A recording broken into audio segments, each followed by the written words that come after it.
बैठकर हम अगर नागपुर का इतिहास छूने की कोशिश करें तो चलिए देखें कहाँ तक पहुँचते हैं।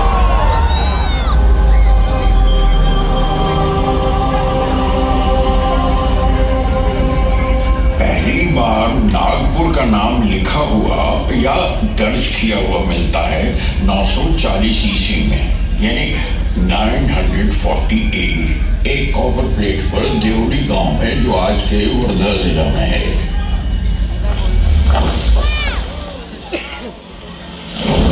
लेकिन नागपुर ये नाम आया कहां से?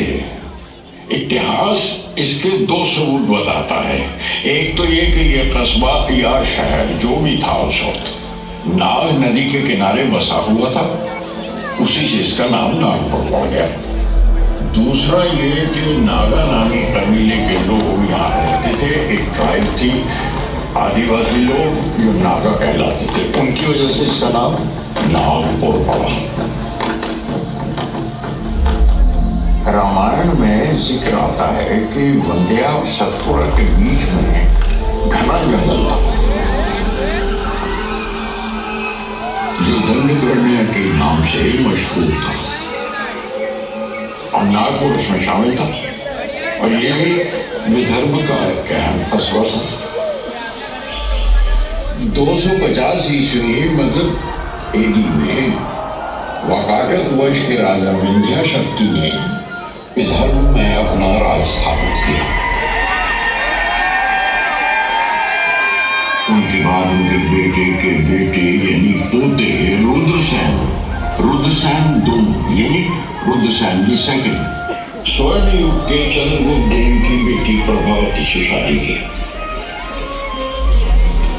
रुद्रसेन ज्यादा दिन जिंदा न रह सके तो उनके बेटे दिवाकर सेन गद्दी पर बैठे, लेकिन अभी कम उम्र थे इसलिए प्रभावती ने राजपाट संभाला और पिता के हाथ से कुछ बड़े ओहदेदारों को बुलवाया, एक मिलिट्री और एक सिविल यानी फौजी और शहरी इंतजाम संभालने के लिए। जो शहरी इंतजाम संभाल रहे थे वो विश्व प्रसिद्ध संस्कृत के महाकवि कालिदास थे।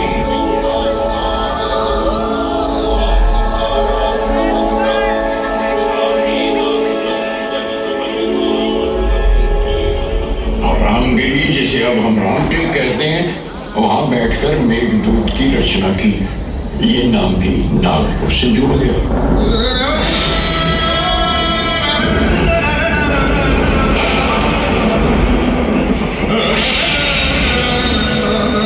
इतिहास की करवट भी कभी कभी एक सदी लंबी हो जाती है और दौर बदल जाते हैं।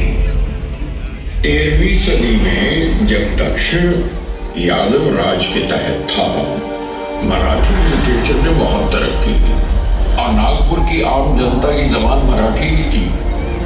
पहले मराठी कवि मुकुंदराज का जिक्र भी उसी सदी में मिलता है।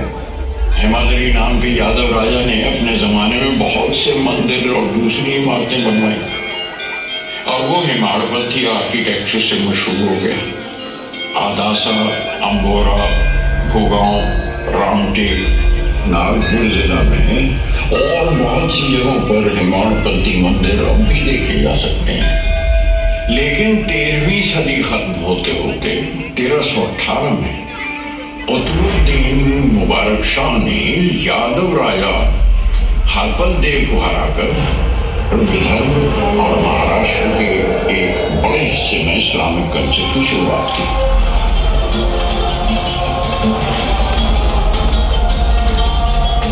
इस्लामिक दौर में बख्त शाह सबसे बड़ा हुक्मरान माना गया है।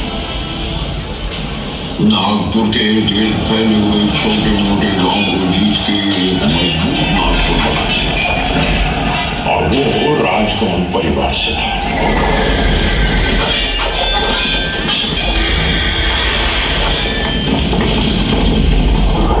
उसके बाद चांद सुल्तान गद्दी पर बैठा। उसने नागपुर को अपनी राजधानी बना लिया। चांद सुल्तान ने मशहूर जुमा तालाब बनवाया जो अब गांधी सागर कहलाता है। वहीं से सारे शहर को पानी सप्लाई होता था और शहर के गिर्द दीवारें और गेट बनवाए जिनमें जुमा गेट अब तक मौजूद है और गांधी गेट कहलाता है।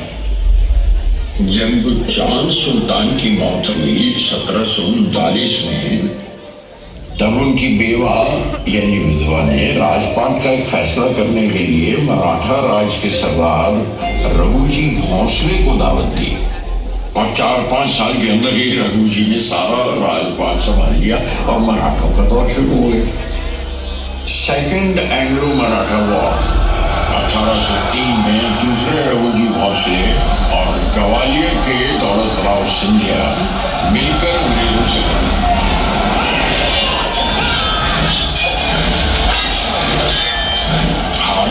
और एक बड़ा हिस्सा राजपाट का अंग्रेजों को सौंपना पड़ा। अब अंग्रेजों का दौर शुरू हुआ।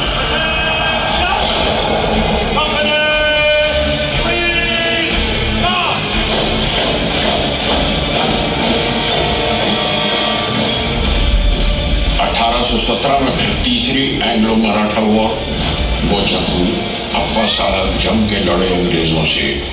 कुछ अरसा एक आरसी सी मराठों की हुकूमत चली, लेकिन 1853 में डॉक्ट्रिन ऑफ लैप्स के तहत अंग्रेजों ने पूरा राजपाट संभाल लिया।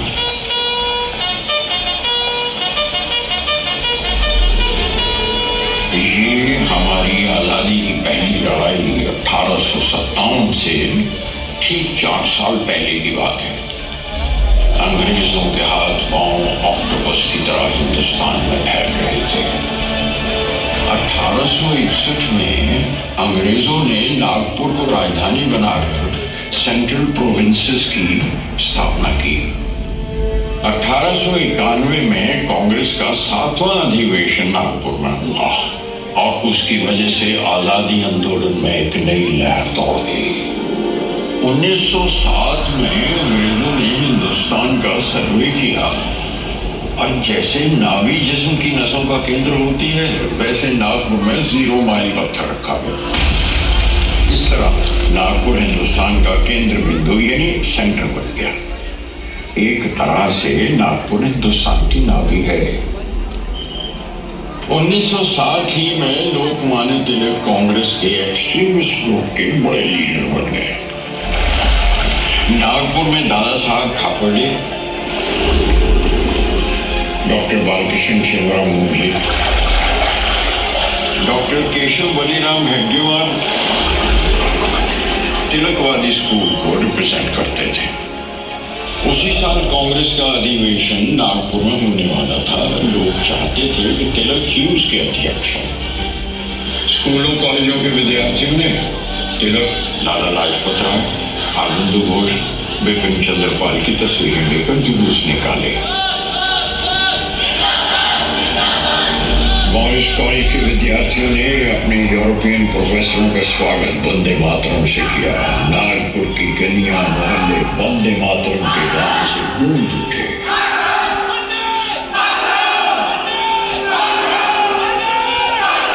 और एक नया आंदोलन शुरू हुआ, बॉयकॉट ब्रिटिश गुड्स। 1920 में जब तिलक का देहांत हुआ, कांग्रेस में काफी तब्दीलियां शुरू हो गई थी। गांधी जी ने संपूर्ण आजादी के आंदोलन की शुरुआत नागपुर से 75 किलोमीटर दूर सेवाग्राम से की और सेवाग्राम को अपनी कर्मभूमि बनाया। 1925 में विजयदशमी के दिन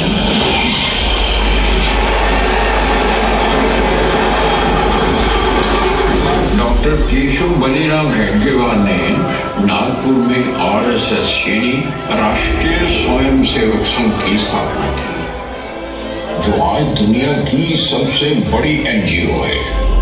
मार्च 1929 में साइमन कमीशन के मेंबर जब नागपुर पहुंचे तो विद्यार्थियों ने कमीशन के खिलाफ जुलूस निकाले और 14 जुलाई को हिस्लॉप कॉलेज की इमारत पर हमारा नेशनल फ्लैग लहराया गया। 16 अप्रैल 1930 को नागपुर वार काउंसिल तैयार की गई। 12 अगस्त 1942 इतवारी रेलवे गोदाम और पोस्ट ऑफिस को आग लगा दी गई। ये क्विट इंडिया आंदोलन का एक हिस्सा था। 1942 में जब कांग्रेस ने क्विट इंडिया का आंदोलन शुरू किया तो नागपुर ने जोर शोर से उसका साथ दिया। 15 अगस्त 1947 हिंदुस्तान आजाद हो गया। नागपुर में ऐतिहासिक सीतावर्ली किले पर राष्ट्र ध्वज लहराया गया। At the stroke of the midnight hour, when the world sleeps, India will awake to life and freedom. 14 अक्टूबर 1956 श्री बाबा साहेब अम्बेडकर की लीडरशिप में नागपुर में 3,80,000 लोगों ने बुद्ध धर्म इख्तियार किया। दीक्षा भूमि एक बड़ा पवित्र स्थल है नागपुर में।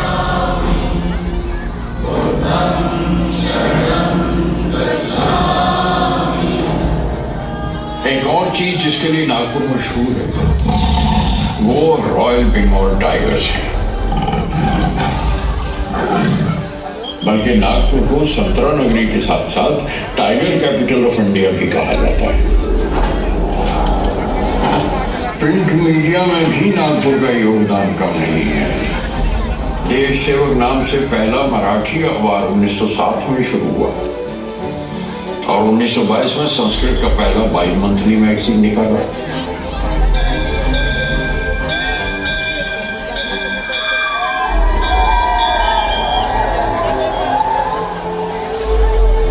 स्कूलों और कॉलेजों में भी नागपुर का बड़ा योगदान है। 1920 में 46 पब्लिक स्कूल थे नागपुर में। लड़कियों की शिक्षा के लिए पहला स्कूल नागपुर में सीतावर्ली में 1878 में शुरू हुआ।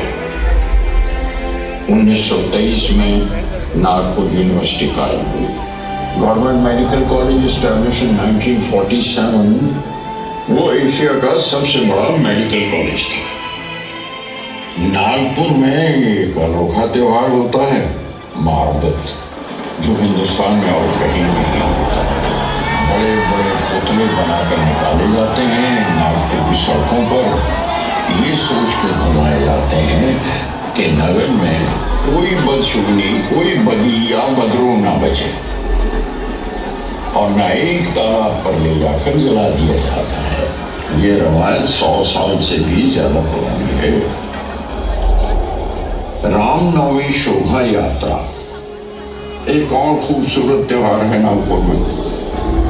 राम, सीता और लक्ष्मण के साथ हनुमान जी की मूर्ति लगाकर रथ सजाए जाते हैं और गाते बजाते नागपुर की गलियों में निकाले जाते हैं।